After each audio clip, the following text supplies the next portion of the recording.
I'm going to demonstrate the OR rule or the addition rule for probability. Here is the example. A card is drawn from a standard deck of cards. Let's find the probability that A, the card is a jack or a red, and B, the card is a jack or a 9. Since the OR is given in the problem, that's a clue that this is going to be some form of the addition rule. The addition rule says that the probability of A or B occurring is equal to the probability of A plus the probability of B minus the probability of where A and B occur at the same time. If A and B cannot occur at the same time, then this probability is 0, and we can consider the two events mutually exclusive. And this formula would just reduce to the probability of A plus the probability of B if A and B are mutually exclusive. So taking a look at A, we want to find the probability that we get a jack or a red card. Now you have to decide if these two events are mutually exclusive or not. In other words, can getting a jack and getting a red card occur at the same time? And yes, that's true. That can happen for the jack of diamonds and jack of hearts. So we're going to have to subtract out the probability of them occurring together. So we need to figure out how many ways they occur together for that numerator.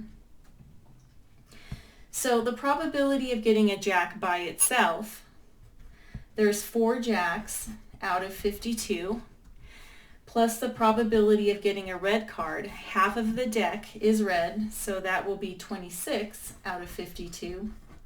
And we've already counted the red cards when we counted jacks, and we also counted jacks when we counted the red cards. So we've double counted those 2 red jacks, so we need to subtract them out. So again, there's 2 ways out of 52 that we can get a jack that is also a red card, and that is the jack of diamonds and the jack of hearts.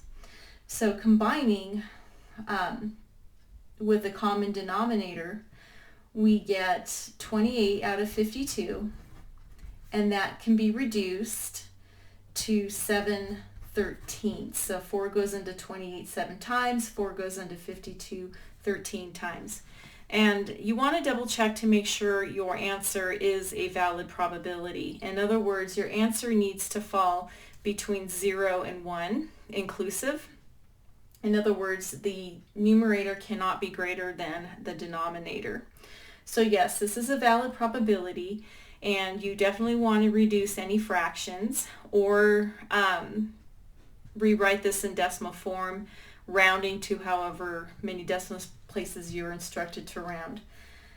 Now for part B, we want to find the probability that the card is a jack or a 9. So the probability we get a jack or a 9, the OR again indicates that this is going to be an addition rule for probability, and you have to decide, can getting a jack and getting a 9 occur at the same time? Well, that's actually impossible. You can't get a jack of 9s, for example. That doesn't make sense. So this is going to be just straight addition of these 2 individual probabilities.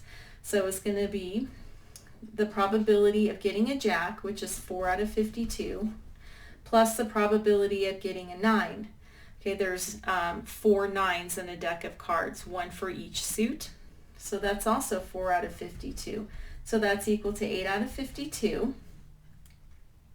So that's going to be equal to 2 out of 13. Okay, reducing the fraction. Again, you want to double check and make sure your final answer is a valid probability, meaning that your answer falls between 0 and 1 inclusive.